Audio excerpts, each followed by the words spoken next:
Moskwanyň ýolbaşçylygyndaky kollektiw howpsuzlyk şertnamasy guramasy Nur-Soltandaky hökümetiň ýagdaýy durnuklaşdyrmaga kömek etmek baradaky haýyşy esasynda ýangyç bahasynyň ýokarlanmagy bilen başlanan görlüp-eşidilmedik tolgunçlyklaryň arasynda Gazagystany Rus desançylarynyň iberýärlerini aýtdy. Şu aralykda Türkmenistanyň Daşary işler ministrligi hem metbugat üçin maglumat çap edip Gazagystan Respublikasynda bolup geçen wakalary Türkmenistanyň alada bilen teredýänligini aýtdy.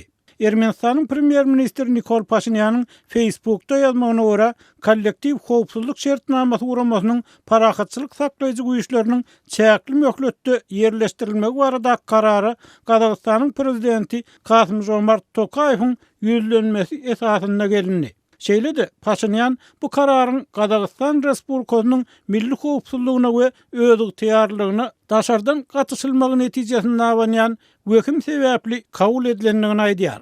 Pashinýan Orsiýet, Belarus, Ermenistan, Gazagystan, Kyrgyzstan we Täjikistan ýaly postsovet ýurtlaryndan ibaret harby bileşikden näçe parahatçylyk goraýjyskeriň iberilejekdigini ýa-da olaryň Gazagystana haçan geljekdigini aýtmady. Tokaýew tutuş ýurt boýunça adatdan nasar ýagdaý eglan etdi we hökümete garşy çykýan müňlerçe demonstrant polisiýa bilen çaknaşyp hökümet binalaryna hüjüm edenden soň öz sözleri bilen aýdylanyna terror howpuna garşy durmak üçin Gazagystany kömek ýerilmegini sorap kollektiw howpsuzlyk şertnamasy guramasyna ýüz tutanlygyny habar berdi. Şu aralykda goşunlaryň şäheriň esasy meýdançasyna geçmegi bilen öten akşam Almatyda onlarça demonstrantyň ýok edilenligi habar berildi.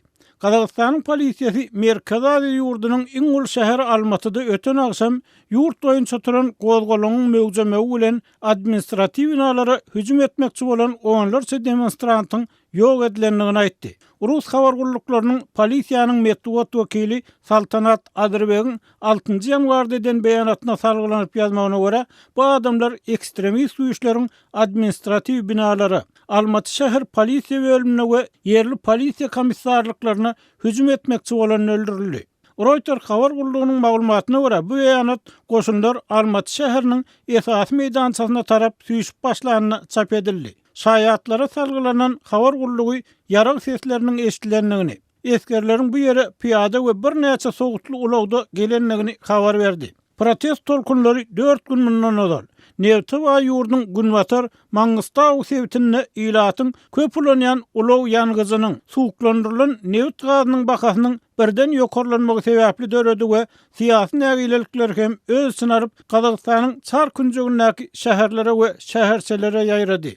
Tokaýew 5 ýanwarda hökümeti işden boşatdy we hökümete garşy müňlerçe demonstrant polisiýa bilen çaknaşyp hökümet binalaryna hüjüm edip başlanandan soň tutuş ýurt boýunça adatdan nasar ýagdaý eglan etdi.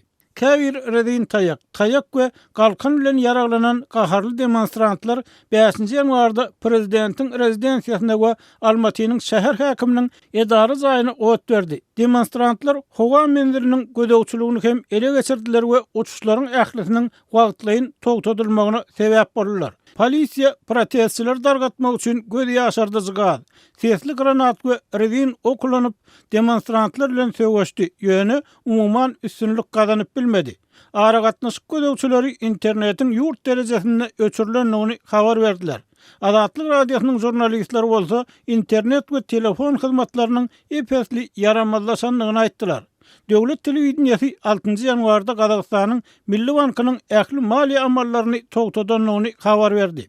Tokaýew 5 ýanwarda öň bolan zatlardan özüni daşlaşdyrmak tagallasanyň çägini olalky prezidenti 81 ýaşly Nur-Soltandaky ýurdun howpsuzlyk geňeşiniň başlygy wezipesinden boşatdy. Şu aralykda ýurdun Daşary siýaset idarasynyň web sahypasynda peýda bolan beýanatda aýdylmagyna görä, Türkmenistan köp asyrlyk dostluk, dowrluk we hoşniýetli goňşuçylyk gatnaşyklaryny hemde strategik hyzmatdaşlygy nazarda tutup, goňşy ýurtda dowam edýän ýagdaýyň tiz wagtda kadalaşmagyna, Gazagystanyň mundan beýlek hem durnukly syýasy jemgyýetçilik we durmuş ykdysady ösüşine çuňur gyzyklanma bildirýänligini aýtdy.